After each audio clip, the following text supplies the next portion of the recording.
श्री स्वामी समर्थ. कालच्या व्हिडिओमध्ये आपणास देवारा कसा असावा याचं प्रात्यक्षिक व्हिडिओ आपल्यासमोर प्रदर्शित केलेला आहे. आज आपणास देवघरात देव कोणकोणते असावे, सर्वात प्रथम आपण आपल्या देवाऱ्यात देव कोणते असावेत याची माहिती आपण घेणार आहोत. परंतु ज्या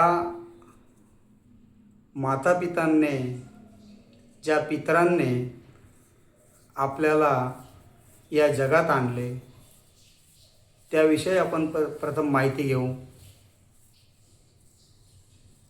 सकाळी आंघोळ झाल्यानंतर आपण स्नानगृहातून बाहेर येतो. त्याचबरोबर एक आसन घ्यायचं आहे. त्या आसनावरती दक्षिणेकडे तोंड करून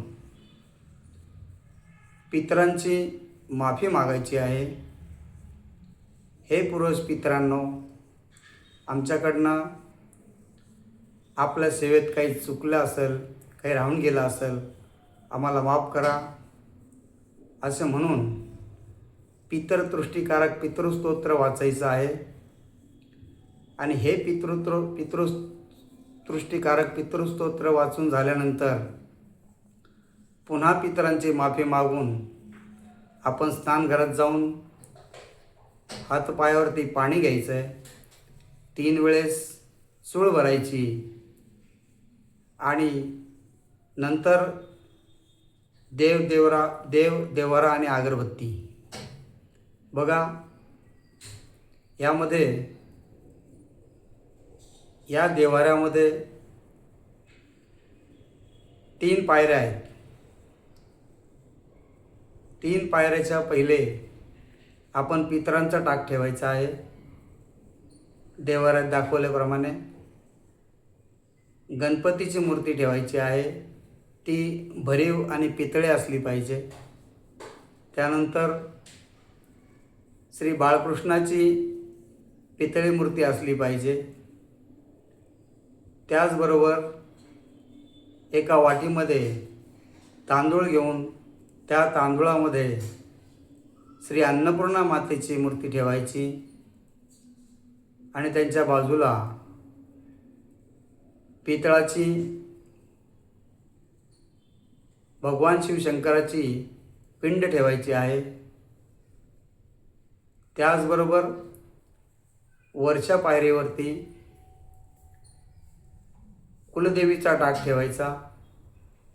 त्याच्या बाजूला कुलदेवतांचा ताक ठेवायचा आणि त्यांच्या बाजूला श्री भैरबा यांचा टाक ठेवायचा. वरती श्री स्वामी समर्थ महाराजांची तसबीर मध्यभागी येईल अशी ठेवायची आणि देवी गजलक्ष्मी माता ठेवायची. त्याचबरोबर श्री सत्यनारायण महाराजांची तसबीर ठेवायची. या दरम्यान आपल्याकडे कुबेर यंत्र असेल तर त्या कुबेर यंत्राला पण आसन देऊन आसनावरती स्थापित करायचं आहे. श्रीयंत्र असेल, श्रीयंत्राला पण कुंकुमार्जन करून देवारामध्ये स्थापित करायचं आहे. श्री स्वामी समर्थ, श्री स्वामी समर्थ, श्री स्वामी समर्थ.